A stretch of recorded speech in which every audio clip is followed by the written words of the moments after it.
untuk teman-teman sekelas UMKM mikro, sekelas PKL, ngurus MPWP itu seolah-olah menjadi ketakutan. Wah, nanti saya wajib pajak harus sekian-sekian. Padahal di situ sudah ada aturan kalau memang keuntungannya kecil kan tidak ada pajak. Ya. UMKM, PKL, ketika kita melakukan pendampingan, tidak bisa cuma satu kali. Dengan sasaran yang sama, itu harus berkesinambungan sampai mereka benar-benar paham. Ya, cuma sekali ya sudah gitu ya Bu biasanya. Yang paling penting adalah bagaimana kita konsisten terhadap kebijakan yang kita keluarkan. Nah, ketika kita sudah mengeluarkan kebijakan tidak boleh jualan di jalan, ya kita harus konsisten melakukan penertiban. Sehingga teman-teman yang sudah ada di lokasi yang khusus yang sentra perdagangan tadi, ini tidak kehilangan konsumen. Karena yang jadi problem adalah, itu tadi dari awal saya sudah ngomong, ketika di situ ada yang jualan dan ada yang membeli, ini tidak akan pernah berhenti. Iya. Harus teredukasi dua-duanya.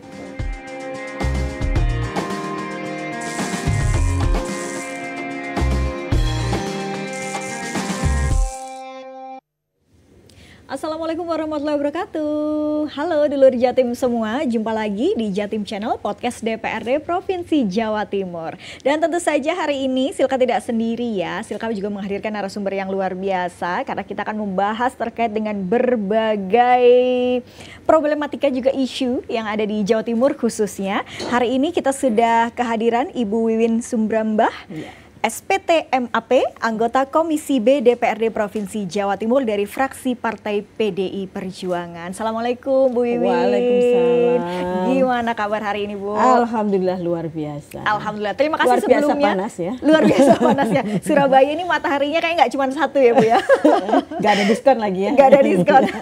Baik Bu Wiwin, terima kasih sebelumnya sudah mampir ke podcast ini buat ngobrol-ngobrol. Dan hari ini Silka juga dulur Jatim ini pengen bahas soal UMKM Bu Wiwin. Nah, karena Bu Wiwin ini juga kebetulan dari Komisi B yang sebagai informasi aja ya untuk dulur Jatim juga, Komisi B ini membidangi perekonomian, perindustrian dan perdagangan, pertanian, perikanan, peternakan, perkebunan dan berbagai mitra terkait gitu ya. Dan hari ini kita akan spesifik bicara soal kebijakan pemerintah dalam mendukung pertumbuhan UMKM terhadap pedagang kaki lima.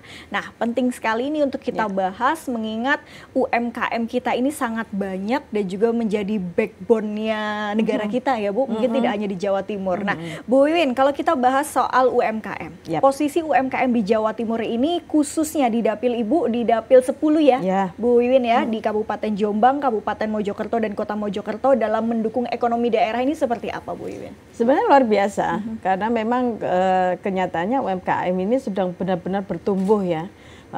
Apalagi yang sekarang itu justru banyak anak muda juga yang bekerja mengambil posisi itu untuk menjadi pelaku UMKM. Apalagi di Jombang itu kan memang ada salah satu perguruan tinggi yang berkait dengan bisnis, sehingga kadang-kadang kan mahasiswanya juga disuruh untuk ada tugas lah ya untuk bisa melakukan bisnis, dan mereka kebanyakan memang mengambil segmen UMKM seperti salah satunya pedagang kaki lima, atau kita sudah tahu ya sekarang ini menjamur sekali warkop. Nah, itu kan juga bagian dari UMKM ya. Ya, warkop, anak-anak muda yang bikin kafe-kafe, bahkan anak saya pun tergoda untuk bikin kafe juga akhirnya. Nah, seperti itu memang ini juga harus menjadi perhatian pemerintah juga supaya pertumbuhan mereka ini juga bisa menjadi langkah untuk bisa menjadi naik kelas. Nah, ini kan bagian dari peningkatan kesejahteraan masyarakat. Kira-kira seperti itu. UMKM naik kelas itu ya yang terus goalnya akan ke sana pastinya. Nah, tapi kalau terkait dengan kebijakan Bu Wiwin, pemerintah khususnya mendukung supaya UMKM ini bisa naik kelas dan terus bertumbuh begitu. Tidak hanya secara kuantitas ya, mungkin juga kualitas juga UMKM kita bisa bersaing di pasar regional maupun mungkin sampai ekspor gitu ya. Ini sebenarnya semua sudah disiapkan piranti-pirantinya, kebijakannya. Salah satunya yang mungkin yang sangat terkait dengan UMKM adalah Undang-Undang Nomor 11 Tahun 2020 tentang itu ada membahas tentang UMKM, bagaimana mereka harus masuk di dalam program-program pemerintah. Salah satunya dengan kemudahan pinjaman, kemudian kemudahan untuk pendampingan di dalam perizinan dan sebagainya. Kemudian menyiapkan fasilitas yang paling penting. Ya, ini yang paling sering menjadi kendala. Kenapa? Karena begitu tumbuh di jalan, disiapkan tempat, tumbuh lagi lah. Ini yang juga akhirnya harus disiapkan kebijakan-kebijakan untuk bisa menertibkan. Memang mau tidak mau, suka tidak suka, kalau kita ingin tatanan terutama kota kita ini menjadi baik, ya memang semua harus diatur termasuk PKL. Nah, ini yang menjadi isu yang sensitif sebenarnya ya kan, terutama jadi pedagang. Nanti kalau ditertibkan katanya kita tidak berpihak pada masyarakat kecil. Sementara kalau tidak ditertibkan itu juga mengganggu keindahan. Itu hanya masalah tempat. Belum hal yang lain, misalnya tentang kualitas makanan. Nah, ini juga menjadi isu sensitif, apalagi yang terkait dengan PKL-PKL yang ada di sekitaran sekolah. Nah, ini yang juga harus kita pikirkan. Kita sering sekali mendengar kejadian-kejadian yang terkait dengan keracunan makanan. Pedagang yang karena memang persaingan yang luar biasa, mereka berjuang untuk menjual yang paling murah, akhirnya memasukkan barang-barang yang zat aditif yang harusnya tidak untuk makanan. Ini yang akhirnya pemerintah wajib memang untuk bisa tapi tidak hanya sekedar penertiban. Ini yang perlu menjadi catatan. Ya pendampingan. Pendampingan prosesnya semua. Maka ini tidak bisa hanya dikerjakan oleh satu dinas. Kalau kita berkait dengan nasibnya UMKM, maka kita berbicara tentang Dinas Koperasi dan UMKM memang ya. Tetapi untuk berbicara tentang kualitas terkait makanannya, mereka juga harus bekerjasama dengan Dinas Kesehatan. Lintas sektor ini yang dengan berbagai kebijakan yang sudah dibuat, tapi kalau tidak ada kerjasama lintas sektor ini juga akan menjadi sulit nantinya. Betul. Apalagi kalau bicara PKL ini, kemungkinan besar mereka kecenderungan akan ini ya Bu, UMKM yang offline gitu ya. Sekarang juga banyak yang online, jadi memang tidak ada tokonya, mereka memang fokus berjualan online. Nah, kalau PKL ini kan memang offline yang bisa jadi memang agak sulit tadi Ibu katakan untuk dari pembinaannya, pendampingannya. Ya, maka sebenarnya kalau misalnya wilayah kecil kota, ini harusnya tidak menjadi alasan untuk bisa melakukan pengawasan. Ya, ini maka pinter-pinternya pemerintah. Kalau di kepolisian saja sudah ada bahasa cybercrime yang bagaimana mereka punya tim IT untuk bisa melakukan istilahnya penjelajahan ya, untuk bisa mengawasi di online. Harusnya di sektor perdagangan juga harus dilakukan seperti itu. Sehingga meskipun online masih tahu posisinya di mana. Paling tidak seperti itu. Ya, ini supaya tidak hanya sekedar keamanan konsumen. Tapi kita juga menjaga keamanan teman-teman produsen yang sudah benar. Ini karena kadang-kadang bahasanya kalau sudah kena nilai titik rusak susu sebelanga itu kan ya. Ini UMKM yang sudah benar-benar on the track, yang sudah melakukan hal yang benar, ini nanti akan menjadi problem ketika ada salah satu pelaku UMKM yang nggak benar, ini akan merusak yang lain, citra yang lain.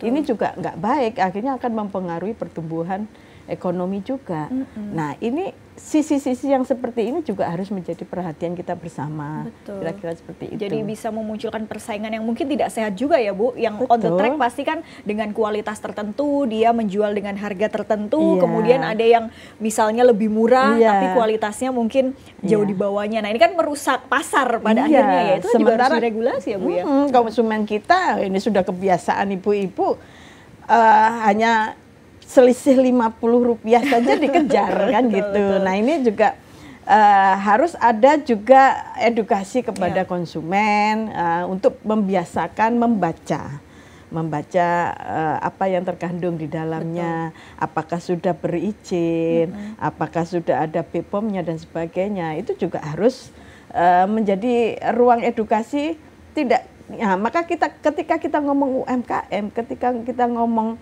PKL, ini yang kemudian kita tuju tidak hanya itu, konsumennya pun harus menjadi perhatian juga untuk bisa diedukasi, gitu kan? Betul. Ini kan kewajiban. Ini ketika ngomong pasar, kita akan berbicara tentang penjual dan pembeli. Betul.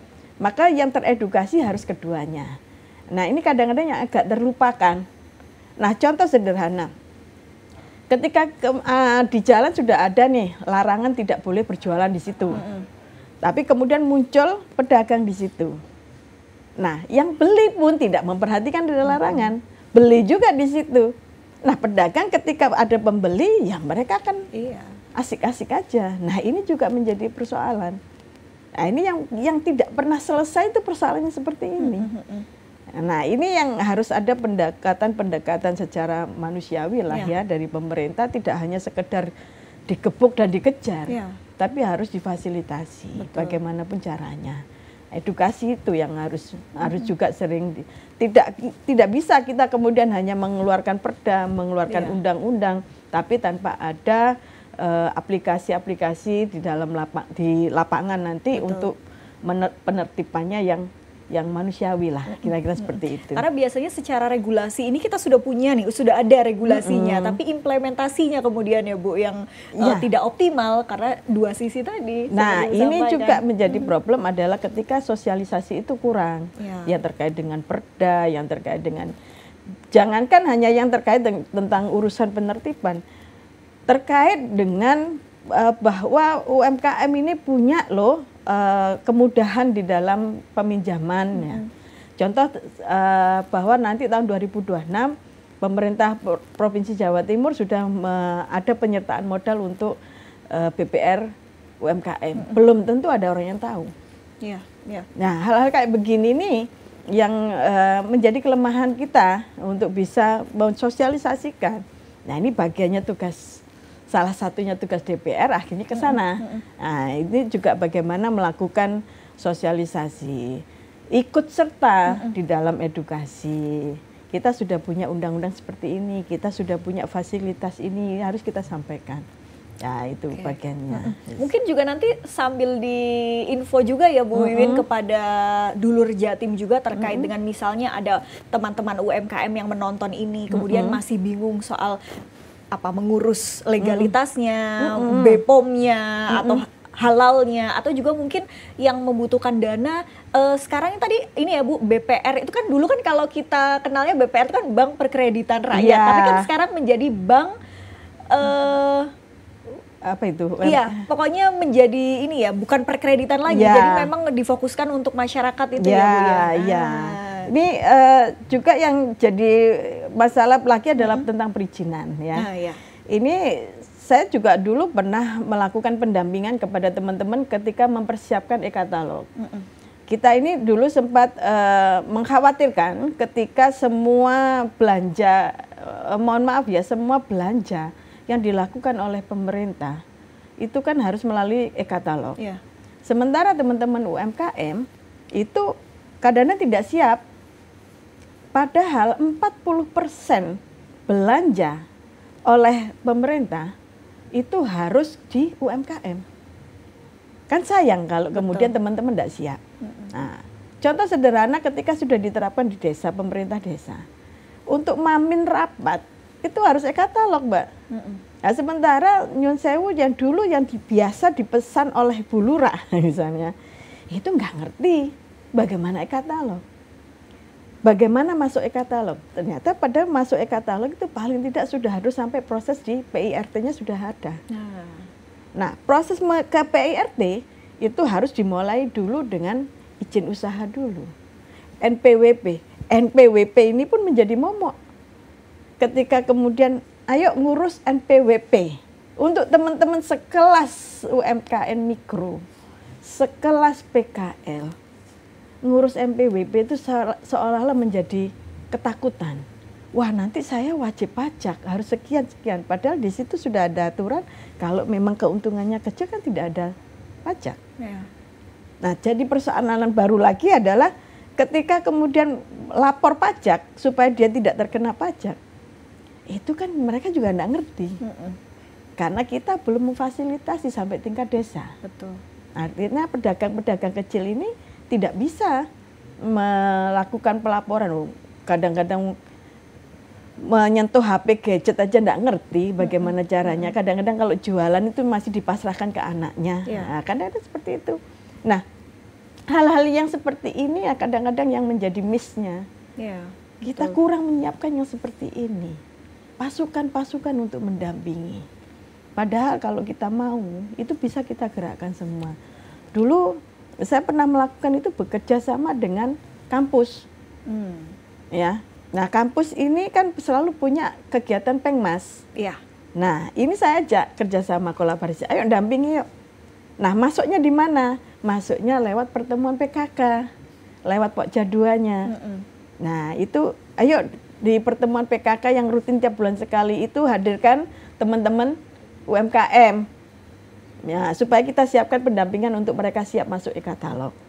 Ini memang yang harusnya memang dilakukan pemerintah, tapi kadang-kadang kalau kita tidak ikut bergerak, tidak akan segera bisa tercover semuanya. Padahal jumlah pedagang itu luar biasa, Mbak. Banyak sekali. Gitu. Tapi yang terdigitalisasi ini masih belum jauh. Sepenuhnya masih jauh sekali ya. Jauh sekali. Tapi saya appreciate juga untuk teman-teman yang anak muda-muda ini sudah mulai ikut meng-create jualan lewat online, tapi dia juga mengajak yang lain. UMKM yang lain. Ini saya pernah kemarin di Agustus kemarin saya diundang satu desa, di situ yang ada lapak-lapaknya UMKM ya. Nah, kok ada mahasiswa. Awalnya saya tidak tahu mahasiswa, tapi stylenya itu dia menggunakan benar-benar seperti chef. Bajunya clean, dia jualan makanan ya kan. Saya tanya dari mana? Saya mahasiswa, Bu. Nah, apa usahanya ini? Terus biasanya di mana? Enggak, kita hanya di dapur aja. Kita online, tapi kita juga ngajak ibu-ibu. Artinya mereka itu juga praktek berjualan, menerapkan ilmunya, tapi juga mengajak UMKM lain untuk bisa berjualan bersama. Nah, ini kita juga perlu penggerak-penggerak seperti ini. Itu loh. Jadi tidak hanya kemudian hanya satu pihak saja, semua harus bersama-sama serentak. Kira-kira walaupun mungkin dinas entah Disperindak atau dinas koperasi dan UMKM ini kan sering menggelar kayak bazar, pameran gitu ya Bu. Tapi kan memang kebanyakan menyasar UMKM yang mungkin sudah settle. Nah ini kan problemnya ada pada yang UMKM yang masih kebingungan bagaimana mengurus persuratan dan lain sebagainya secara administrasi. Dan kalau pelatihan pendampingan gitu Bu, dari pemerintah sendiri, kalau tingkat provinsi sudah banyakkah yang Ibu tahu mereka lakukan? Ya, saya sudah 2 kali kolaborasi dengan koperasi. Yang pertama terkait dengan penjualan online, yang kedua terkait kemudian koperasi usaha kemarin itu ya. Nah, jadi sebenarnya sudah banyak kelas-kelas ini. Cuman memang yang harus menjadi PR itu adalah dinas ini harus mampu mengkolaborasi dengan DPR ini yang kemarin bagus dilakukan. Kenapa? Kita ini yang terbiasa di lapangan. Jadi kita tahu siapa yang belum pernah mendapatkan pelatihan sama sekali, siapa yang belum pernah mendapatkan edukasi sama sekali. Sehingga ketika kemudian ada permintaan kolaborasi, kita yang mencarikan sasaran, nah kita akan mencari orang-orang yang belum pernah sama sekali. Nah ini besok juga saya berikutnya ini ada pelatihan barbershop, nah untuk anak-anak muda. Akhirnya kan saya bisa mencarikan ini teman-teman yang biasa tergabung di kelompok kami ini, siapa yang punya minat di barbershop yang memang belum sama sekali punya skill untuk bisa dia kembangkan. Nah itu nanti yang akan kami ambil untuk bisa dilatih. Nah, tinggal PR-nya nanti setelah pelatihan ini harus ada pelatihan lanjutan. Nah ini kadang-kadang yang menjadi problem. Ya, kita kalau cuma satu paket ini nggak cukup. Begitu juga pendampingan kita untuk teman-teman UMKM, PKL. Ketika kita melakukan pendampingan, nggak bisa cuma satu kali. Dengan sasaran yang sama itu harus berkesinambungan sampai mereka benar-benar paham secara aturannya, secara bagaimana mereka menjaga konsumen, produk apapun ya, makanan, craft dan sebagainya, itu kan juga harus dilatih sampai tuntas. Iya. Nah ini kelemahan kita. Kayak cuma sekali ya sudah gitu ya Bu, iya, biasanya. kita sudah menyiapkan kadang-kadang pameran itu kan. Pamerannya itu kadang-kadang masih, ya kalau ngomong pemerintahan Jatim otomatis memang kan segmennya Jatim, ini memang harus besar. Tapi kan yang menjadi PR adalah yang di daerah, harus memfasilitasi untuk teman-teman ini. Nah, salah satu yang mungkin kadang-kadang orang lupa itu adalah gelar saja banyak lomba. Lomba yang terkait dengan kualitas makanan misalnya, sehingga ini akan menjadi ketika sesuatu yang diadakan dalam bentuk event itu kan keuntungannya ini bisa menjadi ruang sosialisasi juga. Jadi semua masyarakat akan melihat, akan teredukasi. Nah, event-event meskipun kecil ini pasti akan ada membawa pengaruh pada masyarakat. Jadi sudah kena dua-duanya, penjualnya kena, pembelinya juga kena. Kan kayak gitu. Iya, betul.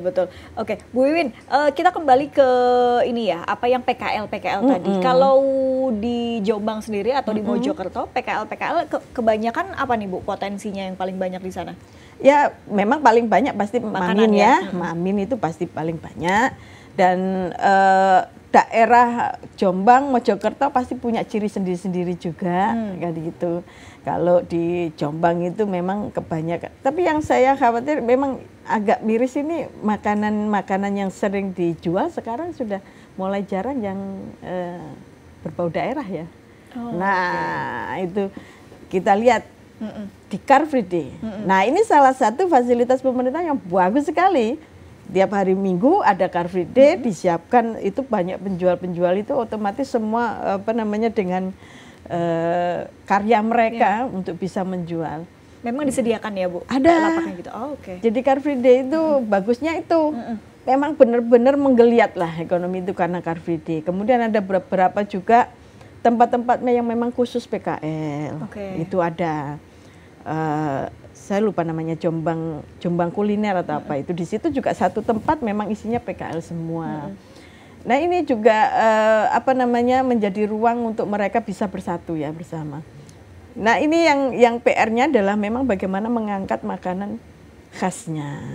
Ini kita masih kalah dengan kalau sekarang itu apa Mbak Kondok. Oh iya, itu yang Korea gitu ya. Iya itu sekarang banyak ke sana. Sayangnya di situ. Padahal kita kalau mau kalau kita bahasanya itu weci ya atau OTT ya? Orang Surabaya OTT. Yang cari OTT siapa? Mesti orang tua. Iya. Karena bentuknya begitu ya sudah. Anak muda mungkin nggak menarik. Coba kalau kita OTT buat seperti pentol, digoreng bunder-bunder, mungkin akan berbeda. Nah, kreativitas yang kayak ini, Mbak, yang kita perlukan supaya kita tidak kehilangan identitas kita sebagai orang Jawa Timur. Tidak kehilangan identitas kita terhadap kuliner kita. Nah, ini juga penting kita suarakan juga. Tapi saya apresiat juga untuk Provinsi Jawa Timur dan kota kabupaten sudah menyiapkan. Tinggal bagaimana menertibkan yang liar-liar ini supaya tidak mengganggu jalanan. Karena bagaimanapun kadang-kadang kalau sudah di jalanan penuh dengan orang jualan dan mengganggu lalu lintas, kasihan polisinya juga. Itu. Nah, ini mengganggu, ini juga harus dipikirkan gitu. Maka perlu aturan-aturan yang jelas tentang, nah kalau sudah di jalan otomatis yang berkaitan dengan dishub ya.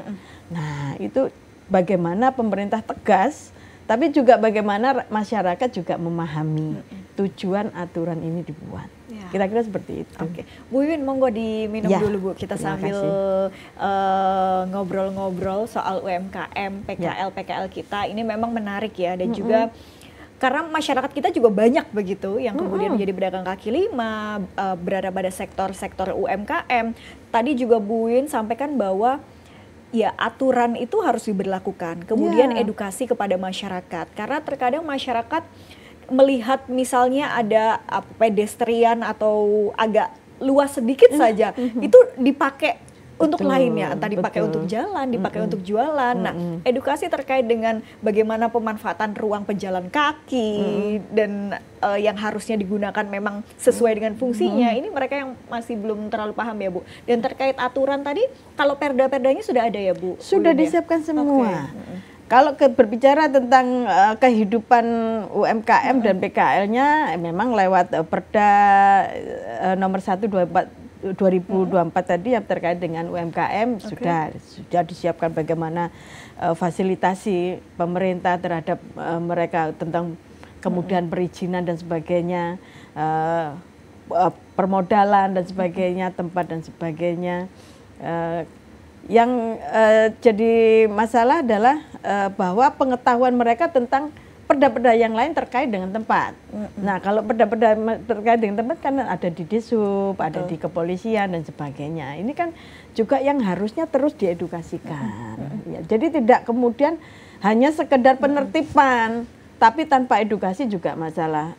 Nyun sewu, paling sederhana aja, sebenarnya kan pengamen tidak boleh di perempatan, ya kan? Apapun. Nah, sekarang kan lagi menjamur itu yang Silverman itu ya. Nah, setelah saya amati, memang ada disebutkan di situ perdanya, tapi kecil, tidak terbaca, gitu ya. Dan itu pun tidak di semua lampu merah, sehingga ketika kalau yang ngerti hukum, lah ini tidak ada aturannya di situ, tidak dipublish, sehingga dianggap tidak melakukan pelanggaran. Ini juga harus menjadi PR dari pemerintah, bahwa harusnya aturan itu harus diiringi dengan sosialisasi yang terus menerus. Nah, ini juga PR bagi kita semua, dan tentunya peran media juga penting ya, karena media sekarang terutama sosmed itu juga yang sebenarnya sekarang sangat mempengaruhi pola anak-anak muda sekarang. Maka memang sosialisasi kita jangan hanya kaku di ruang-ruang pertemuan yang mengundang tokoh masyarakat dan sebagainya, tidak akan cukup. Maka ruang-ruang media ini harus kita gunakan sebagai ruang sosialisasi.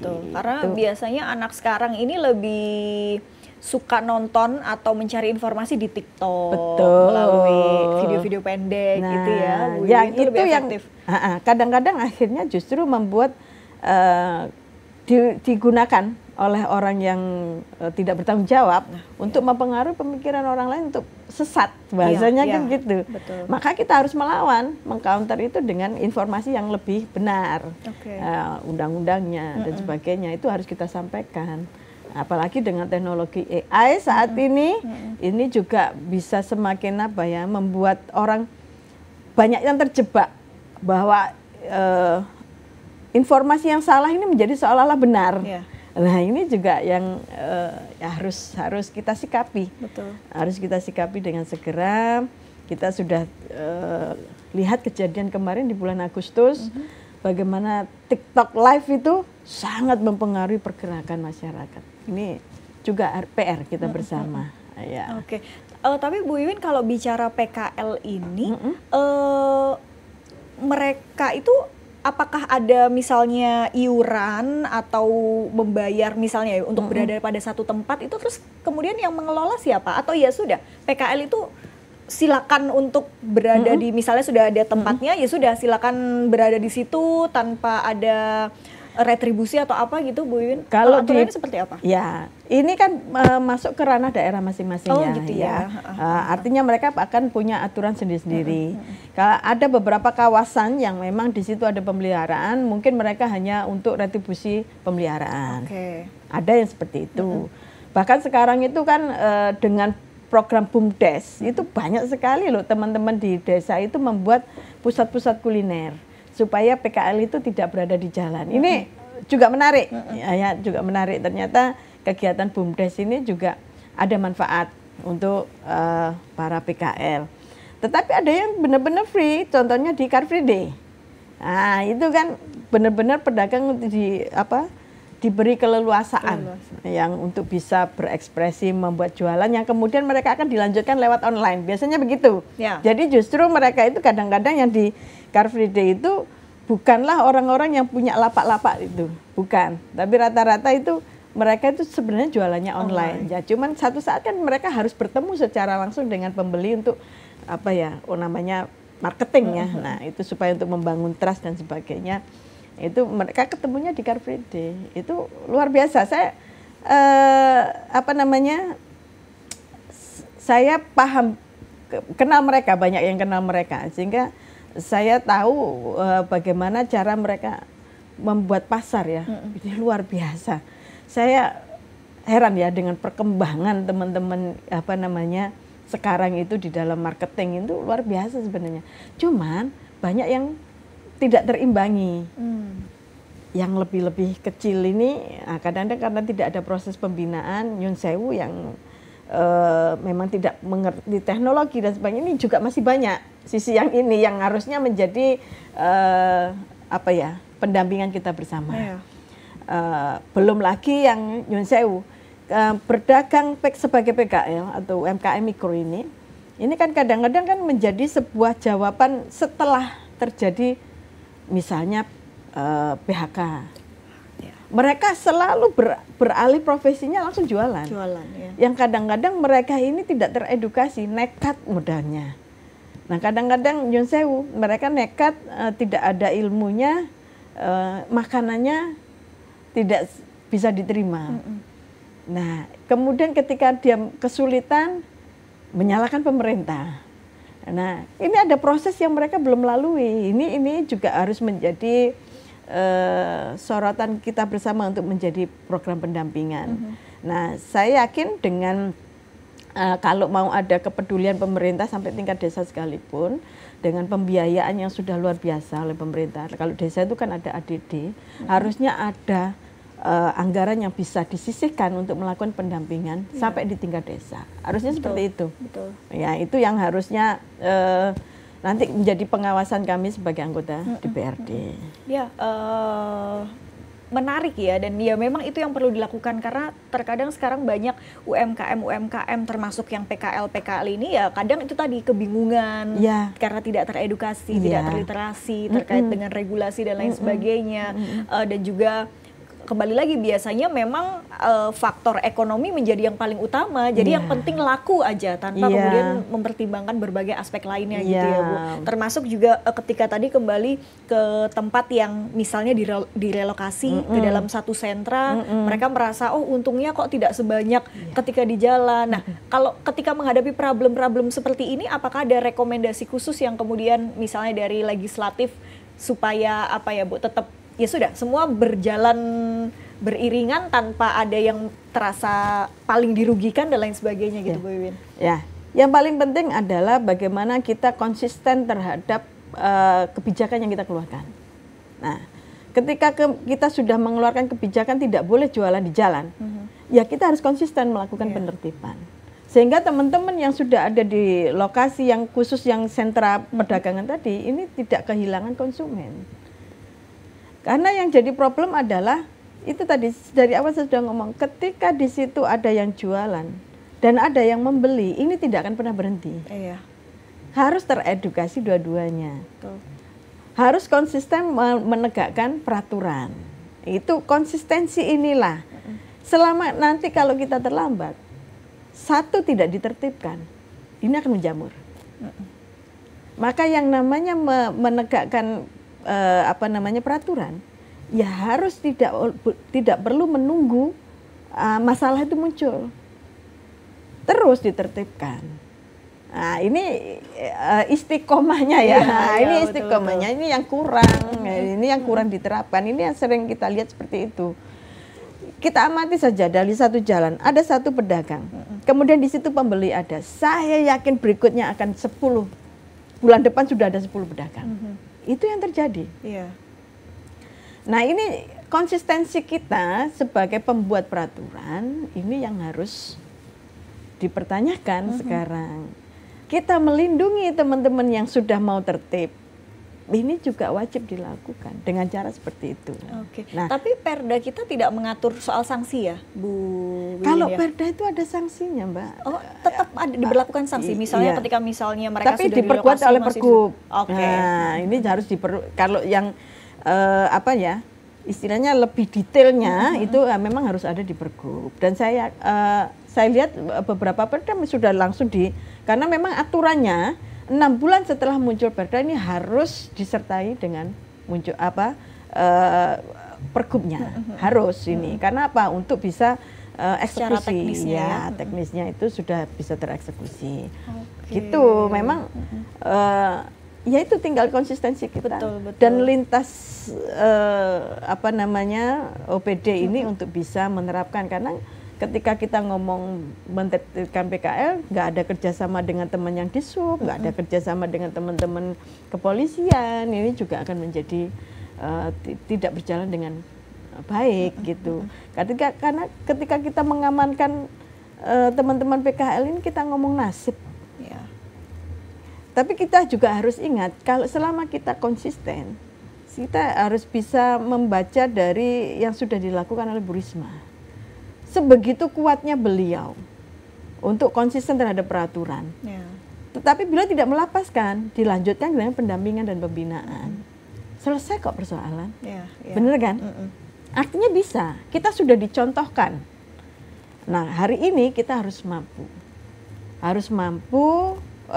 Mencontoh hal yang sudah baik ini untuk kita lakukan penertiban, tapi disertai dengan edukasi, pendampingan yang tidak terputus, pendidikan atau pelatihan-pelatihan yang tidak hanya sesaat, harus ada kelanjutan dan sebagainya. Ini yang harus kita konsisten melakukan. Betul. Itu yang paling penting. Sustainability-nya itu loh Bu ya, dalam hal apapun, apalagi UMKM ini, supaya ya bisa tetap naik kelas, bisa bersaing di pasar yang lebih besar begitu. Tapi Bu Wiwin melihat memang setiap kabupaten kota mungkin ada perdanya sendiri terkait untuk mengatur PKL. Tapi Bu Wiwin di wilayah Jawa Timur, apakah melihat ada gap-gap misalnya dalam implementasi kebijakan atau aturan yang mereka berlakukan tuh? Kadang kan mungkin kita melihat ada daerah yang UMKM-nya tertata sekali. Nah, ada yang mungkin tidak terlalu. Nah, gap-gap itu kalau sepengamatan Bu Wiwin di wilayah Jatim seperti apa, Bu? Iya, memang terlihat sekali ya. Tapi saya tidak mau menyebutkan daerah. Memang terlihat sekali memang. Ada yang nah itu makanya kuncinya ada di konsistensi. Saya yakin karena perda mereka itu, karena begini, secara umum ketika sudah ada undang-undang ini akan muncul perda. Ya. Nah, perda di provinsi nanti akan muncul perda di kabupaten kota, itu pasti. Secara umum begitu. Nah, mesti ada produk turunannya. Nah, sebenarnya sama. Nah, kuncinya adalah di konsistensi. Itu tadi bagaimana kita sendiri menerapkan perda yang sudah kita buat. Ya, memang ada beberapa yang beralasan tentang tipikal masyarakat. Nah, ini kan tantangannya di ruang edukasinya, ya. Maka lewat media ini ya saya mengajak masyarakat semuanya lah ya, terutama pelaku PKL. Ya, ketika kita ingin mendapatkan sentuhan masyarakat, sentuhan pemerintah, ya kita ya harus juga berbuat dulu untuk yang terbaik. Misalnya tentang keamanan pangannya, perizinannya, ya kita aturin, kita ikuti dulu aturan pemerintah untuk bisa mendapat sentuhan bantuan dari pemerintah. Kerjasamanya harus sama. Kalau nggak sama, nggak berimbang ya, take and give-nya juga nggak akan berimbang. Kira-kira seperti itu, Mbak. Itu yang harusnya kita lakukan. Jadi dari satu sisi pemerintah juga harus tetap konsisten dengan aturan yang dibuat, konsisten dengan program-program yang dia buat untuk berpihak pada masyarakat, tapi masyarakatnya sendiri juga harus berjuang untuk bisa seimbang, ya, mengikuti peraturan-peraturan yang sudah dibuat. Kira-kira seperti itu. Oke, Bu Wiwin, terkait dengan para PKL kita ya. Kalau saya melihat misalnya seperti yang para pedagang makanan, minuman cilok atau lain sebagainya, itu kan mungkin mereka agak kesulitan untuk mengakses tadi secara administrasi regulasi. Bagaimana kemudian melakukan pendampingannya? Kalau mungkin produk rumahan di desa-desa gitu kan mungkin lebih mudah ya Bu, mengakomodir lewat ibu-ibu PKK. Tapi kalau PKL-PKL yang kemudian sudah ada di jalan, menurut Ibu rekomendasi bagaimana kemudian bisa menyentuh mereka dengan mudah supaya mereka juga paham terkait dengan regulasi, legalitas dan lain sebagainya. Maka ini ini ada beberapa case ya, misalnya di Jombang itu di tempat wisata itu kan juga banyak PKL. Nah, ini akhirnya teman-teman yang kemarin yang terkait dengan halal. Nah, Ya, ketika pengurus halal itu ini kan akhirnya membuat mereka harus berlomba-lomba untuk bagaimana makanan mereka menjadi masuk di dalam halal itu kan ya, kebersihannya harus terjaga, bahkan alat yang dipakai dan sebagainya. Nah ini banyak pemilik tempat pariwisata itu bekerja sama dengan ini banyak pihak ya, seperti kampus itu ada program-program pendampingan halal. Ini banyak juga. Terus ada juga komunitas itu juga ada punya hak untuk, terutama ini dari kalau halal ini kan dari Kementerian Agama ya. Nah kemarin itu programnya dari sana. Sepanjang yang saya sudah saya mengikuti ya. Nah mereka turun ke situ bekerja sama dengan pemilik tempat wisata untuk bisa mendampingi semua PKL yang di situ untuk supaya halal. Nah, menuju halal ini kan harus ada surat izin tadi usaha, kemudian ada apa namanya BPOM itu ya, Bu? Iya, enggak, BPOM enggak. Beda ya. Nah, ini juga yang sedang kita perjuangkan. Ini perlu segmen panjang ini kalau BPOM ini. Siap. Ini jadi pihak-pihak ini yang melakukan.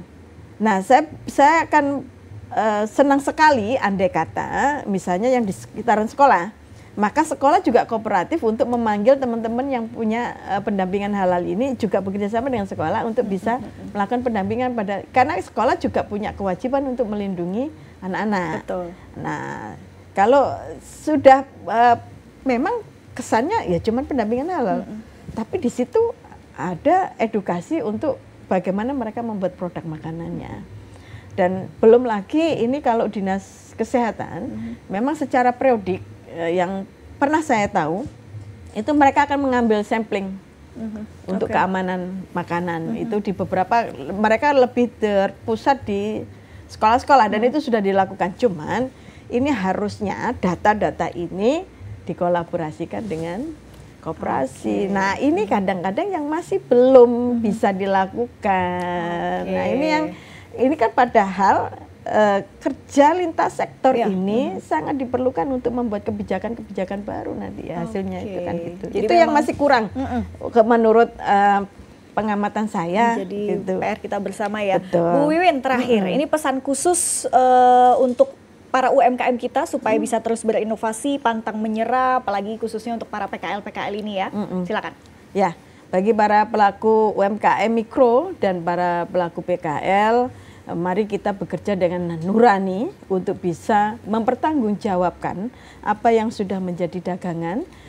Ini supaya menjadi keamanan, ikut menjaga keamanan pangan bagi konsumen, dan tentunya mari kita berjuang bersama-sama dengan pemerintah untuk bisa meningkatkan, menggeliatkan ekonomi. Tapi tidak hanya dari sisi pemerintah, dari teman-teman sendiri pun harus bisa kooperatif untuk bisa memahami tentang aturan dan memahami tentang bagaimana menjadi penjual yang baik. Kira-kira seperti itu. Oke, terima kasih banyak Bu Wiwin untuk insight-nya yang luar biasa terkait dengan kebijakan pemerintah dalam mendukung pertumbuhan UMKM terhadap pedagang kaki lima, dan tentunya ini butuh kerjasama kita bersama. Betul. Para UMKM kita juga dan juga lintas sektor, semua kita harus bekerja sama termasuk supaya pembelinya. Nah, pembelinya juga supaya UMKM kita ini bisa naik kelas. Betul. Gitu ya. Terima kasih banyak Ibu Wiwin Sumramba, SPT MAP, anggota Komisi B DPRD Provinsi Jawa Timur, sudah bergabung bersama kami dari fraksi Partai PDI Perjuangan Jatim 10.